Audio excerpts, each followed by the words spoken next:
Assalamualaikum warahmatullahi wabarakatuh. Subhanallah, alhamdulillah, wa la ilaha illallah, wallahu akbar, la hawla wa la quwata illa billahil aliyyil azim. Asyhadu an la ilaha illallah wahdahu la syarika lahu wa asyhadu anna Muhammadan abduhu wa rasuluhu wa la nabiyya wa la rasula ba'dah. Allahumma shalli wa sallim wa barik ala Muhammad wa ala ali Muhammad, amma ba'd. Kaum muslimin hadinallahu wa iyyakum wa rahimakumullah. Alhamdulillah, segala puji bagi Allah, ada segala limpahan nikmatnya. Mudah-mudahan kenikmatan ini menjadikan diri kita semakin dekat kepada Allah. Salawat salam semoga tetap dilimpahkan kepada Nabi kita Nabiullah Muhammad sallallahu alaihi wasallam, keluarganya, sahabatnya, pengikutnya, dan kita semua umat yang mudah-mudahan kelak di yaumul qiyamah kita termasuk orang-orang yang akan mendapatkan syafaatnya. Amin ya Allah ya rabbal alamin. Wabillahi rahimakumullah. Kesempatan kali ini ingin saya sampaikan sebuah hadis an Abi Hurairah radhiyallahu an. Dari Abu Hurairah radhiyallahu an, qala berkata, su'ila Rasulullah sallallahu alaihi wasallam. Rasulullah sallallahu alaihi wasallam pernah ditanya, an aktsari ma yudkhilun nas al-jannata. Perkara apa yang banyak menyebabkan manusia masuk ke dalam surga? Faqala, maka Rasul menjawab, taqwallahi wa husnul khuluq, bertakwa kepada Allah dan berakhlak yang baik. Fasuila an aktsari ma yudkhilun nas an-nar. Dan perkara apa? Rasul ditanya kembali, perkara apa yang banyak menyebabkan manusia masuk ke dalam neraka? Faqala, maka Rasul menjawab, al-famu wal farji, disebabkan karena mulut dan kemaluan. Hadis ini diriwayatkan oleh Imam At-Tirmidzi dan Ibnu Majah, dan oleh Al-Hafiz Abu Dhahir mengatakan bahwa sanad hadis ini sahih. Wabillahi rahimakumullah. Rasul menyampaikan kepada kita ada dua jalan untuk dapat kita masuk ke dalam surga, dan ada dua jalan untuk menjadikan diri kita masuk ke dalam neraka. Kita mau pilihannya. Dua jalan yang menjadikan diri kita masuk ke dalam surga adalah takwa dan akhlak yang baik. Dua jalan yang menjadikan kita masuk ke dalam neraka, dan kebanyakan nanti itu karena mulut dan kemaluan. Maka kita harus pilih yang pertama, takwa dan berakhlak baik. Dua hal ini saling berkaitan. Kenapa? Karena muara dari takwa itu adalah memiliki akhlak yang baik. Dan inilah saatnya kemudian kita menghadap kepada Allah, menghadirkan diri di hadapan Allah di bulan Ramadan yang suci ini. Kita lakukan saum, kita lakukan puasa. Bukankah kewajiban melakukan puasa Ramadan itu menjadikan diri kita bertakwa? Sehingga ketika kita sudah dipilih oleh Allah menjadi hamba yang bertakwa, maka akhlak orang yang bertakwa itu pasti menjadi akhlak yang baik. Namun dua hal ini bukan sesuatu yang gratis. Nothing free. Tidak gratis. Ini harus kita upayakan, harus kita usahakan, harus kita ikhtiari dengan sebaik-baiknya. Riyadhah setiap hari, setiap saat, agar kita menjadi orang yang bertakwa dan orang yang memiliki akhlak yang baik. Bukankah Allah juga sudah mengabarkan dalam surah Ali Imran, surat ke-3, ayat 133. A'udzubillahi minasyaitonirrajim. Wasari'u ila maghfiratin min rabbikum wa jannatin 'arduhas samawati wal ard uiddat lil muttaqin.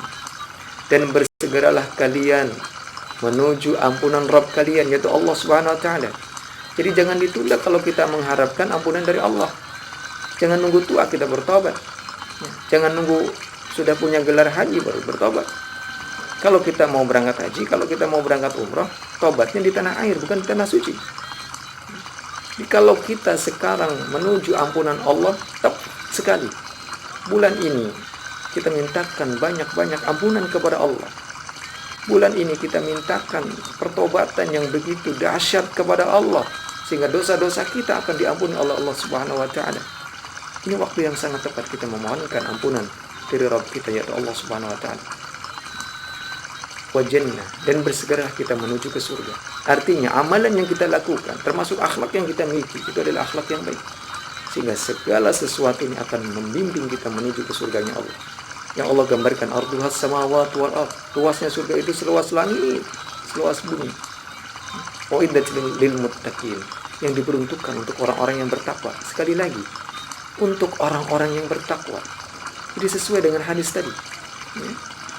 Takwa Allah, bertakwa kepada Allah, nanti kita akan mendapatkan surga. Bahkan dijelaskan dalam ayat berikutnya 134, 135. Itu adalah bentuk akhlak yang mulia, akhlak yang baik.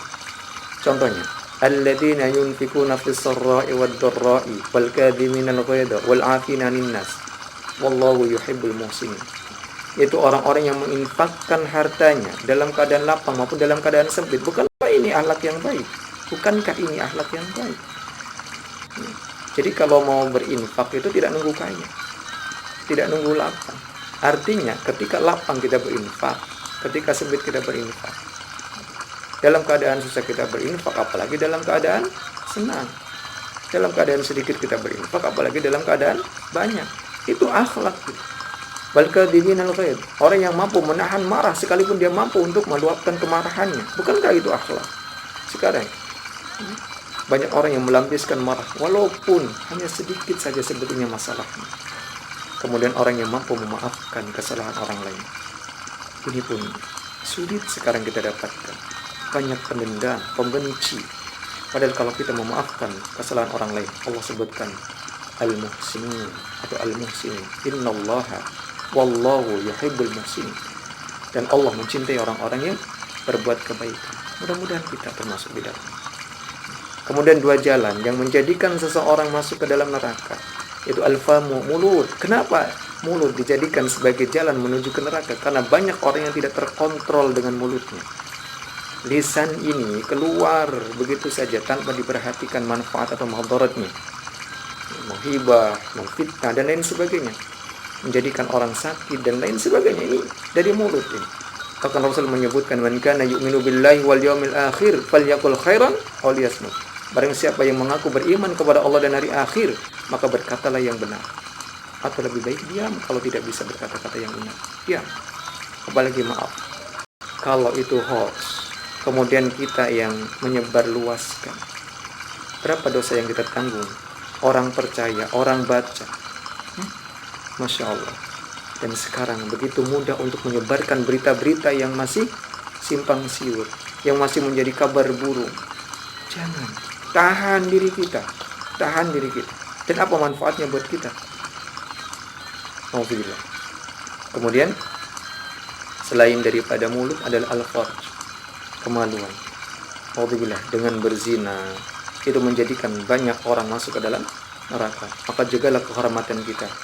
Yang sudah bersuami, yang sudah beristri, jaga kehormatannya. Jaga amanahnya.